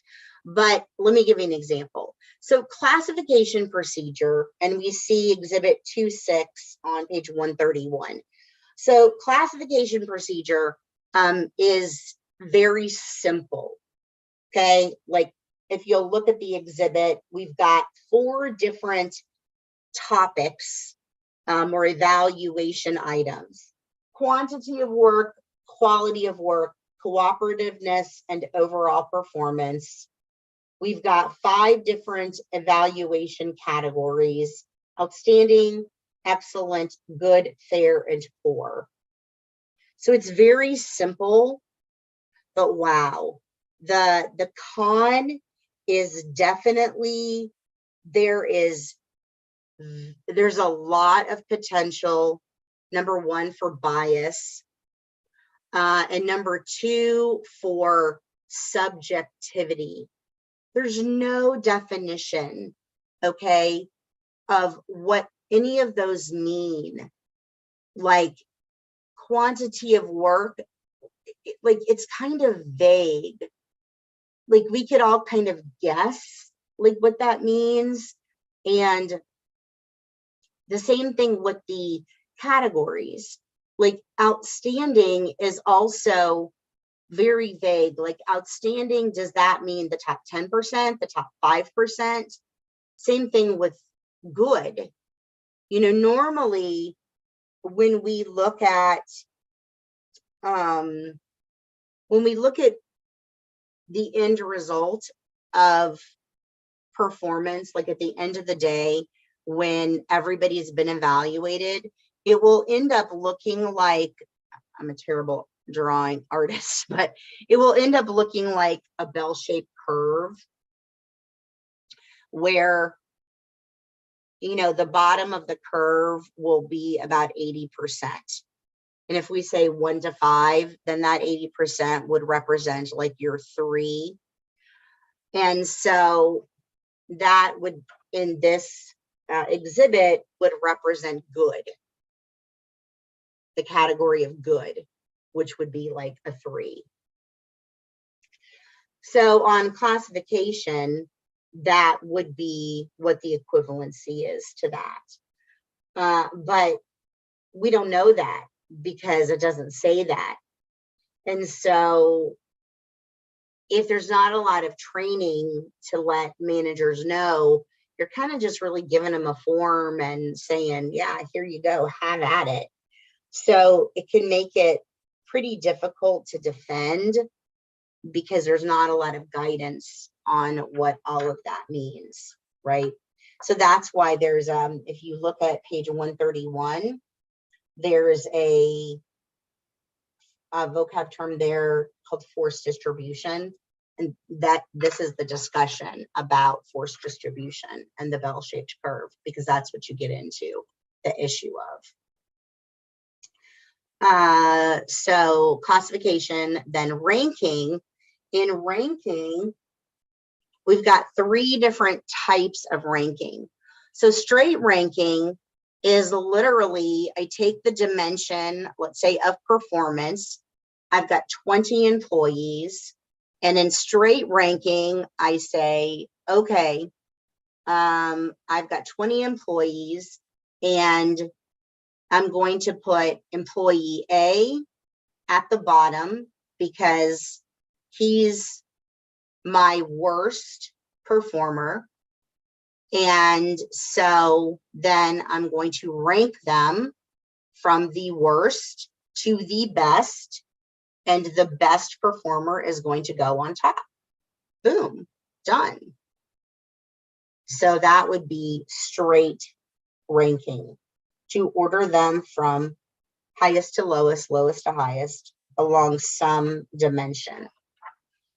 So that's straight ranking. Alternate ranking is, these are in 132, is to take the very best and the very least. So that's what you see here in round one. And then you move them forward, and you do that in rounds until all employees have been evaluated. So it's like back and forth, back and forth, back and forth. Next round, next round, next round. Then paired comparison is asking an evaluator to look at two at a time and determine which one is better, and continue the process until each individual has been paired with every other member. And you can see that as well. That's on exhibit 2.7 on page 132. Then when we move on to the next one, this is probably graphic rating scales is without a doubt the most popular method that we use in organizations for non-exempt employees that I've worked with for 30 years, without a doubt. Anybody else share that experience in working with this type of rating scale? Anybody use something similar to this, where you've got your dimensions? Yeah, and yeah, it's very easy. It's descriptive. You've got your, descriptions here at the bottom, and you've got your characteristics that you're using. So it's described on page 133 on to 134. 2.9 exhibit on page 134 shows you some different examples that can be used. Certainly, like I really like on 2.9 or 2-9, the item number F. Like I really like that because it's very descriptive. You could even put a number to that. To me, the more descriptive, the better, because it gives managers context. I think when we leave things very ambiguous and very vague, that's when managers start drawing their own conclusions. When things are left subjective, that's when we give them opportunity to go out on their own. And that's when things becomes too difficult for them. They need it to be crystal clear what they're being asked to do. That's been my biggest experience. So yeah, graphic rating scales are definitely one of the most commonly used. Then we've got other ones that are discussed, such as forced evaluation, checklists, narrative appraisals and essays. We've got a knowledge check question that says the rated ranking procedure is a combination of ranking and what else? A, classification, B, graphic rating scales, C, forced choice, or D, checklists. So rated ranking. I just passed this in the book. Just passed it. Rated ranking. Ranking and which one?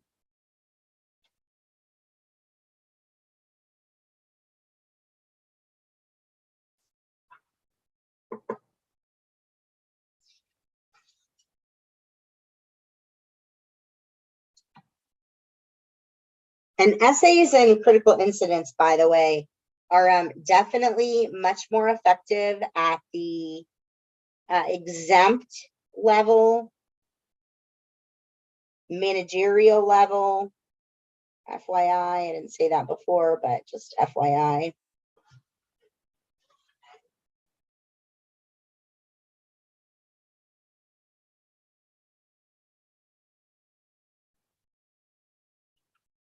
So yeah, B is correct. So rated ranking is page 134. Rated ranking, page 134.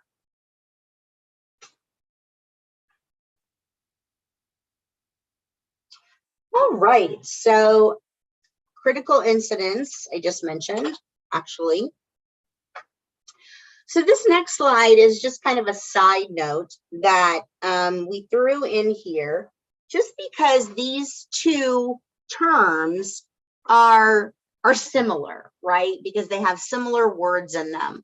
So we want to make sure that we're just mentioning them because they are similar.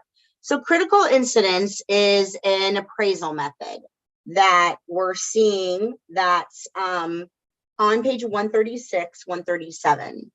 So we use this, it's as I was just kind of mentioning, it's used to describe an appraisal method that we use when we're describing something related to a behavior or describing skills that someone has.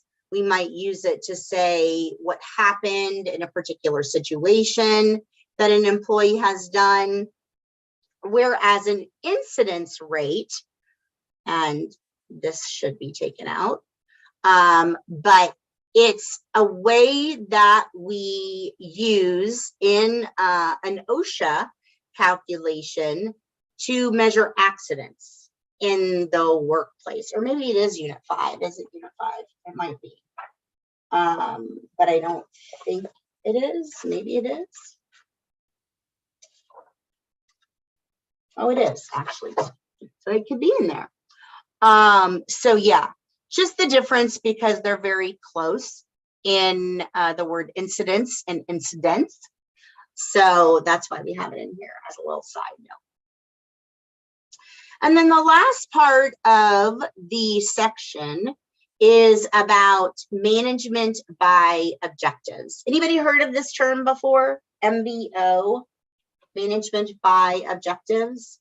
Anybody know this topic? It's coined by a gentleman named Peter Drucker. So this was very hot when I was in college back in the late, oh gosh, do I have to say this out loud? Late 80s, early 90s. And so management by objectives is really about a proactive way of management. The concept of MBO is still very relevant today. And it's about being and having a focus that is on accomplishing results rather than performing activities. So it's about focusing on confidence and effectiveness, involving employees in the affairs of the organization, and having employees involved. And so the idea is that there's 4 principles of MBO, and they are goal setting, delegation, feedback, and evaluation. And so they're discussed on page 138 and 139. And then there's some additional discussion of an adaptation of MBO on page 139 as well. So I think for the purposes of the test, you have the understanding of what MBO is, that it's management by objective. I don't think you need to know the nitty gritty of each of these. that we see on the slide, but just understanding that it is focusing on, like if we go back a slide, what it's the focus of is probably the right approach on the particular topic. And then the last part is the different types of behaviorally based appraisals. And the three that are discussed in the book, page 139 on to 140, are all very similar. They're BARS, BES, and BAS. And the idea behind these appraisal methods is that they're focused on behaviors versus outcomes. And I think that in my experience in performance management, that we want to evaluate employees, yes, based on a comparison of their job description and the tasks that they are being asked to do. Of course, we're paying them, right? We're paying them for the tasks that they're being asked to do.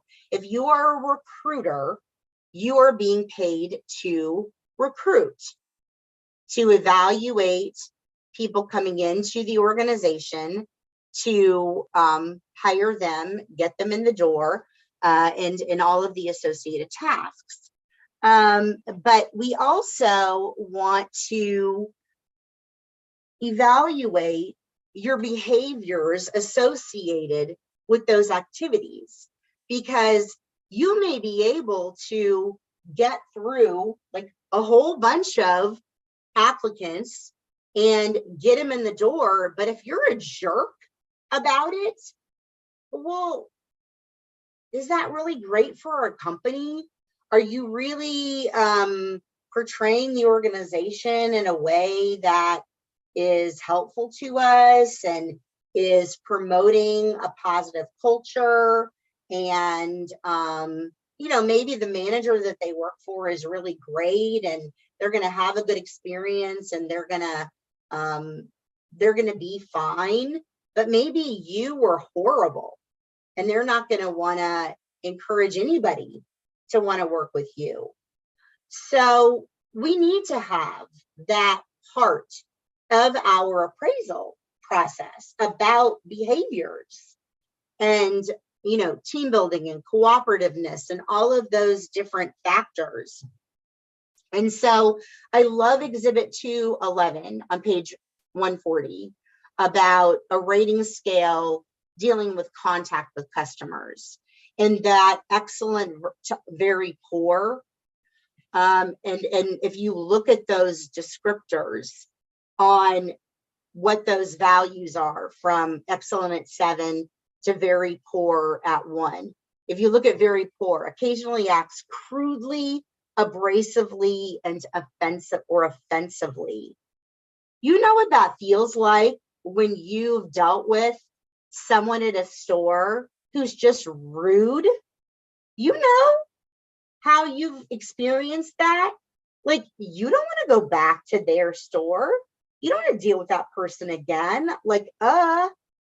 And so, yeah, having behaviorally based appraisals, I think in organizations that I've worked in, has absolutely been the best experience of having that combination of those pieces combined with like graphic rating scales. So definitely good to have both pieces. All right, so our last knowledge check question says, self-appraisals usually result in A, less defensiveness regarding the evaluation process, B, less satisfying evaluation interviews, C, excellent data for making pay and promotion decisions, or D, a high correlation with supervisory evaluations?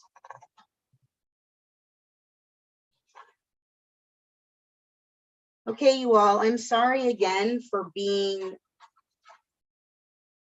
I don't even see this in the text. I didn't see this in the text. Am I missing it?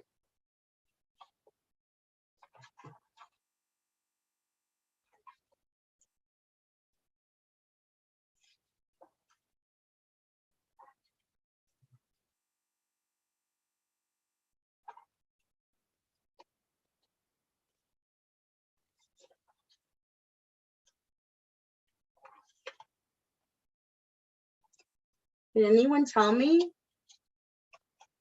that read this in advance? Because I looked through it and I didn't find it.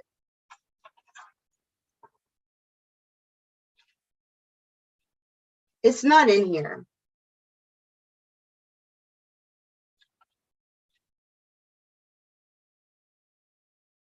You guys don't have this in your slides?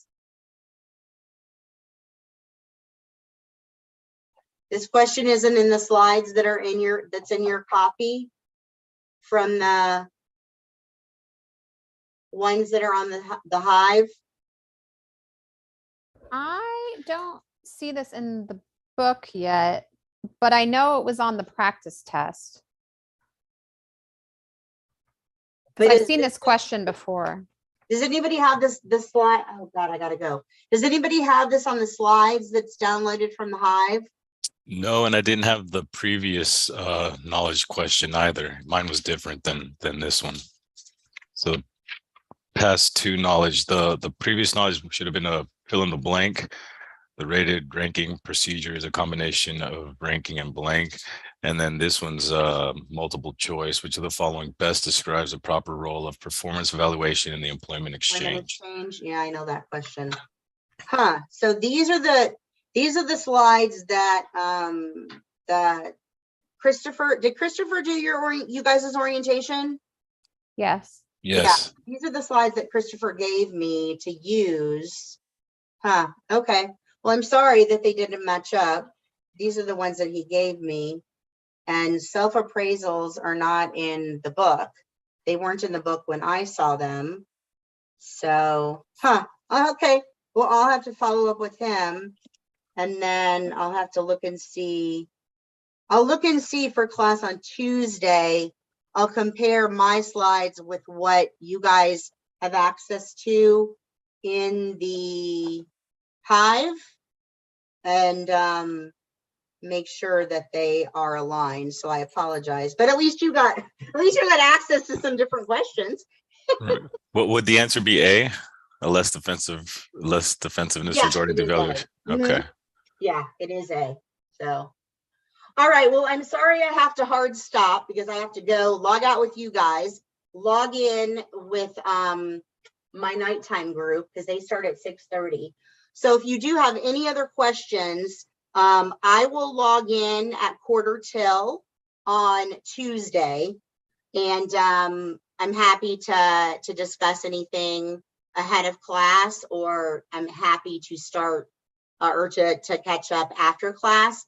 As far as reading, someone's asking me about reading for Tuesday. So we will do, the rest of Unit 2, which isn't going to be much. It's 2.6 and 2.7, I think. And then we're going to jump into Unit 3, which is great.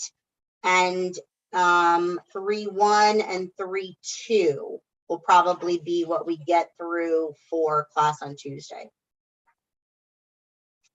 But definitely good progress. I'm very pleased at what we got through. So awesome. I think we were supposed to be, let's see, we were supposed to be by class on Tuesday. We were supposed to be at 3:03. So not too bad. Awesome. All right, guys. Thanks so much. I'll Thank see you you. on Tuesday. Thank you. All right, thanks so much. Talk to you soon.